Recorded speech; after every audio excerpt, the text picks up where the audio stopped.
for 3 straight days. An extremist global warming group, Blockade Australia, has been disrupting traffic at our major ports to stop coal exports. One man suspended himself over train tracks to New South Wales port of Newcastle. A young woman, meanwhile, disrupted traffic to Melbourne's port. So I'm effectively blocking most of the port of Melbourne's export and import this morning, and traffic and trucks along this road.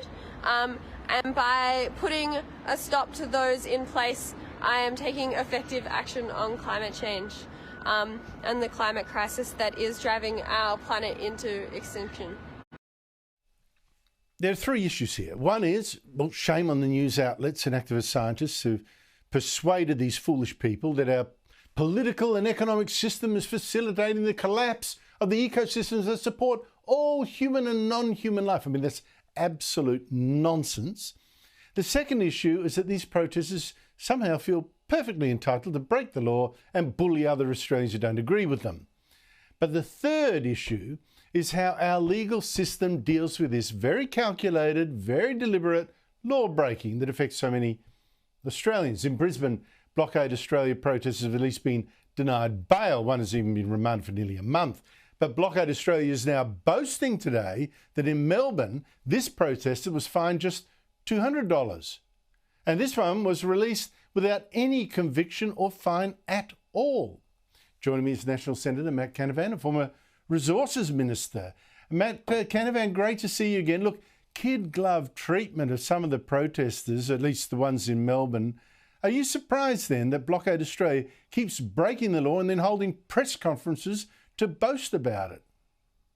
Well, of course not, Andrew. They're almost incentivised to do so. And I do love the irony there of the brave campaigners against this thing called global warming. And I could really notice the dragon breath coming out of that protester's mouth there. It must have been very, very cold up there in Melbourne. I know. I was out playing soccer this morning here in Canberra. It apparently felt like -8 degrees Celsius. So I just wish these people could bring on this global warming they keep warning us about. But more seriously here, Andrew, it's not just that they don't get penalised. You are right that Queensland has tried to crack down in recent years. It's probably having some effect.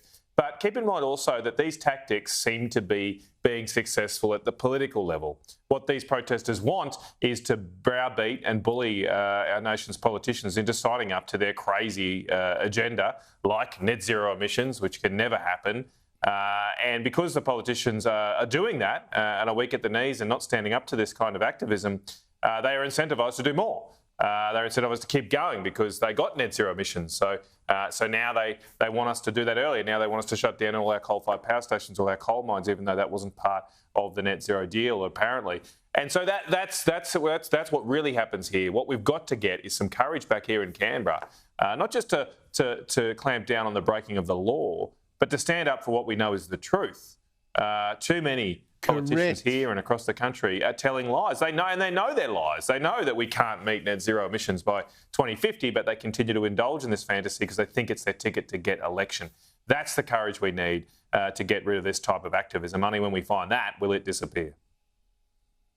Well, I'd go further and to say they've got to admit that the global warming scare is simply not working out as predicted, because they can't go around saying, look, we face a climate crisis, existential threat, and then be surprised that some young people think, well, if it is an existential threat, how about you do things that would save us from it? I mean, how can you blame them? They're treating the lies as the truth, and the politicians should stop telling those lies. Now, what amazes me is that we have these protesters then convinced that we are going to kill the planet and all living things like this group claims, when for one, we actually now are growing more food than ever in this slightly warming world. Cereal production, for instance, is way up. How do you explain, Matt, this disconnect?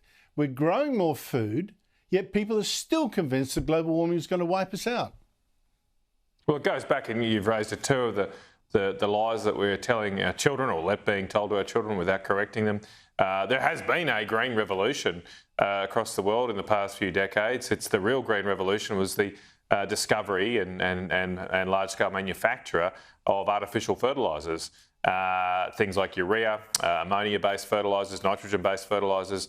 These sort of things have allowed the world to grow enormous amounts of food, which has completely embarrassed those greenies that were in the 70s saying we're going to run out of food and we weren't going to be able to feed a growing population. There is a vast excess of food around the world thanks to those technological breakthroughs. And guess what those products are made of, Andrew? Guess what? How you get nitrogen-based fertilisers? You get them using natural gas, using what the activists like to call fossil fuels.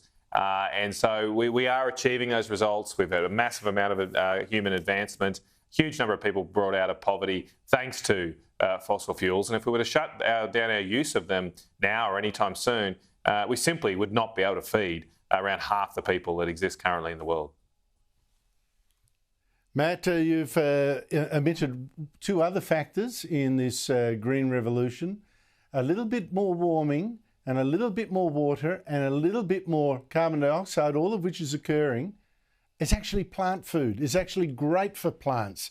That too is not being factored in. Matt Canavan, always great to catch up with you. Thank you so much for your time.